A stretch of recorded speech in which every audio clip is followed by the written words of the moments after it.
Welcome back once again to howtocookgreatfood.com. If you haven't already, please press that subscribe button and join us. We've got hundreds and hundreds of different recipes from all around the world. Right, okay, cottage pie. First of all, we need to just establish something. A lot of people get a little bit confused with shepherd's pie and cottage pie. They're exactly the same.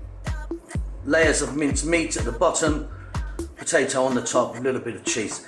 The difference being shepherd's pie uses lamb, cottage pie uses beef. Now the cottage pie has been around for quite a long time. I've done a little bit of investigations. The first sort of recipe known was in 1791 when potatoes sort of become a bit more affordable to the masses in Europe, UK apparently. Now what used to happen was the actual pie used to have mashed potato inside. There was a layer inside and on the sides. Then there was the meat and then the potato. So basically a pie without pastry, as we know, a common pie today. Now the shepherd's pie didn't sort of turn up until 1877. And it's basically always been about leftover food. So there is no rule of what goes in it. Like I said, the only rule is cottage, beef, shepherd, lamb.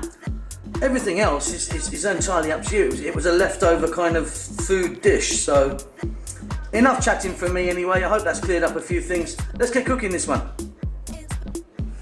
Okay, so the first thing we need to do is get our potatoes. As you can see, I've peeled our potatoes, cleaned them. They're kind of roughly the same shape. They're in cold water with some salt.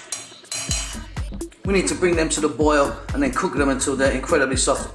Meaning you put your knife in like that and that potato would fall off, it wouldn't stay on there. A kind of baby food is what we're looking for after we're going to mash them. Let's do this, probably going to be about 20 minutes. I'll be back then. Okay, that was like 20 minutes. Let's do the knife test. So the knife goes in,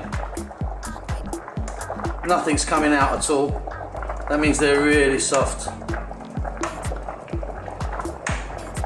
So the next stage now is to get a colander. We're going to drain all the water off. Then we're going to add the potatoes back into this pan, an empty pan.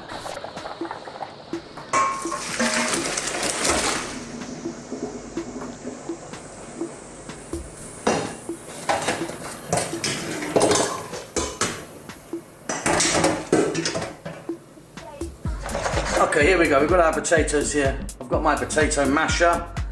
We're going to start by giving them a nice mash.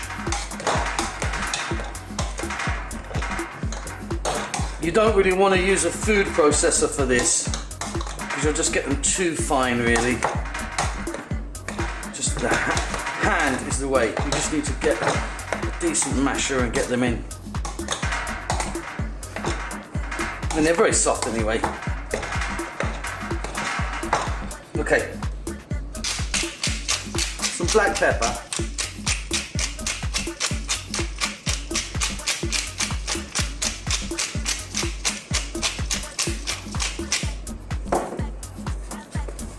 Touch of salt, not too much, remember we cooked them with salt.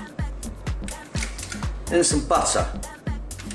Just a few knobs of butter in there. Now again, let's just mash that up.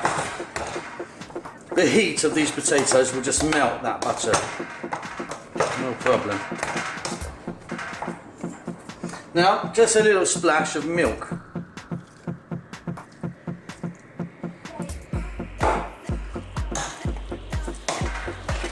Give that a mix.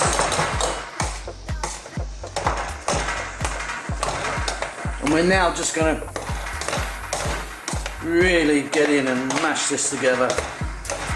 And for me, this is a beautiful basic mashed potato. There's loads of things you can add to this. You could add some cheddar cheese, some parmesan cheese, some chopped onion, some fresh mint. The list goes on and on, really. But this is a really nice mash. For like a cottage pie, shepherd's pie, sausage and mash. And some lovely gravy. That's my version. Let's have a little taste. Perfect if you ask me, just like my mum's. Okay. Okay, so we've got our mashed potato done. What we'll do now is our beef. I've got just a little touch of oil in there, and I'm going to go in with my minced beef. Now, depending on the type of cut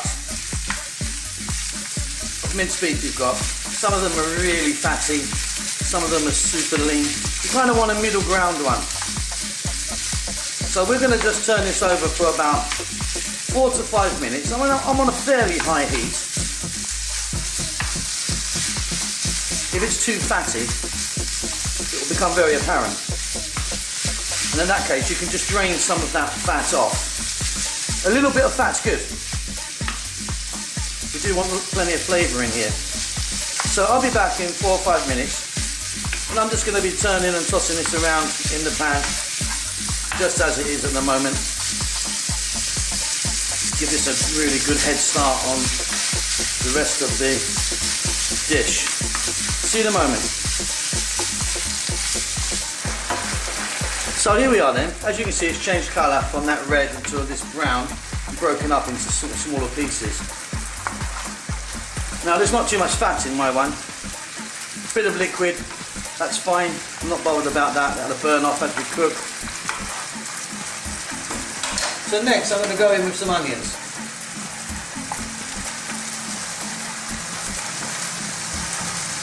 There we are.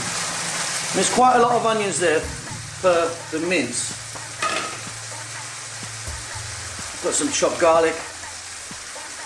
I'm going to add a touch of salt. Some black pepper.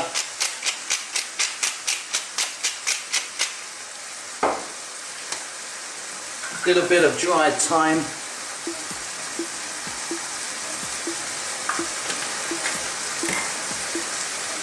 And then just some diced carrots.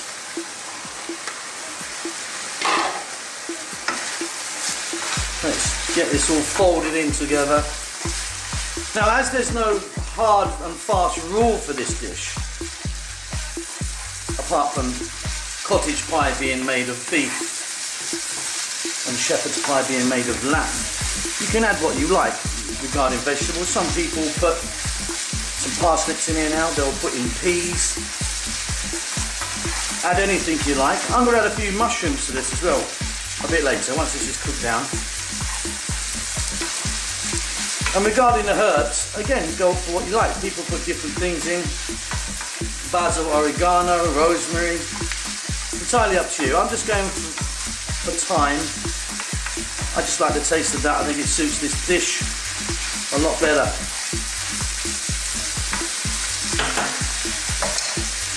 Right, let me pop a lid on this. I'll be back here in about 7 to 8 minutes. Let's jump inside now.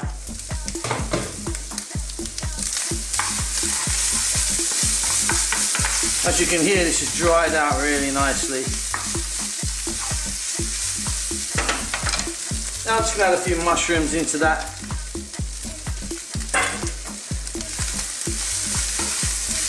Just toss them in.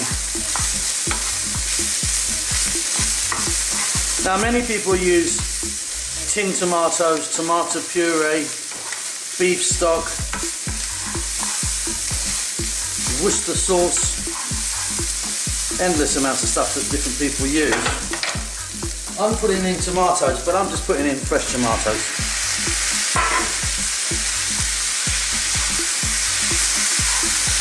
Now I want to cook these down until they sort of disappear. They'll make our kind of sauce and gravy for us. If you want, you to go for the tin tomato route, the puree and all that stuff, ketchup.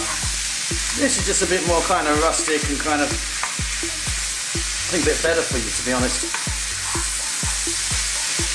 So, we may need to add a touch of water. It depends on how juicy your tomatoes are, but we'll see. So let's get that lid back on.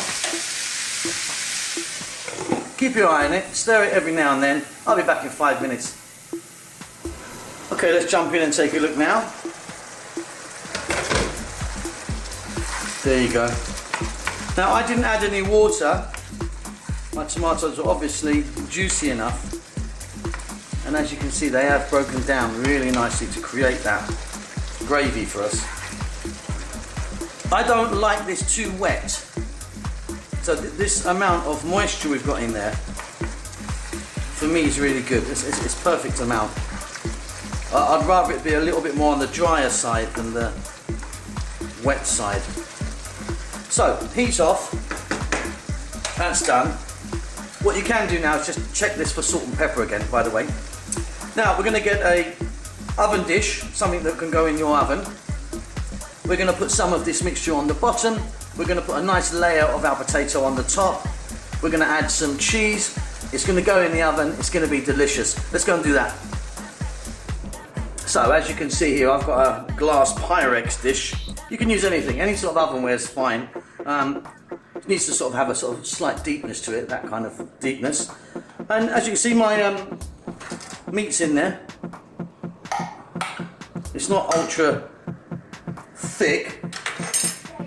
I've probably got a centimetre or two layer there. Now our potato. Let's just spoon this on.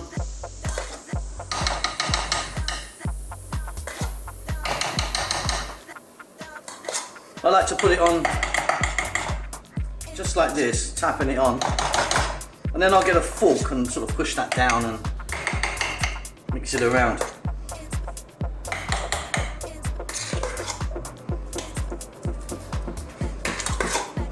There you go, one more for luck. And I just simply take a fork and I just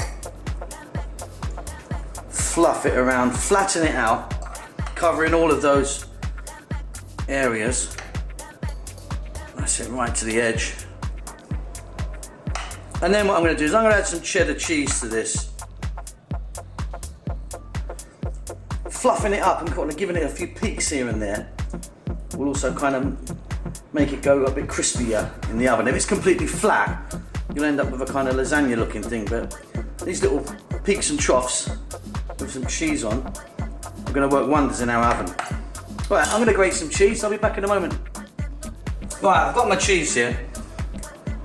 It's a bit of nice cheddar grated. I mean, not tons and tons of cheese. You don't want to cover the whole thing in it. And now melt nicely. Look, let's get a little bit of black pepper just on the top there. So this is going to go in the oven. Get your oven nice and hot, first of all, and then pop it in. It's going to go in my oven for about, I don't know, 15 minutes I suppose. Just going to add a little bit of dried thyme as well on the top there. But yeah, all ovens are different. I never like telling people exactly how long to put their stuff in their oven because I don't know your oven.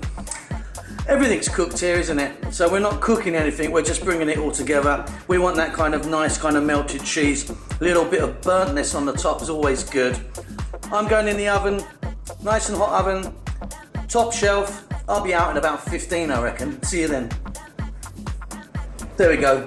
That was in my oven 15 minutes, I think. Look at that, it's really lovely. I'm really happy with that. It's piping hot. Hope you enjoyed that. We'll see you again next time. Bye-bye.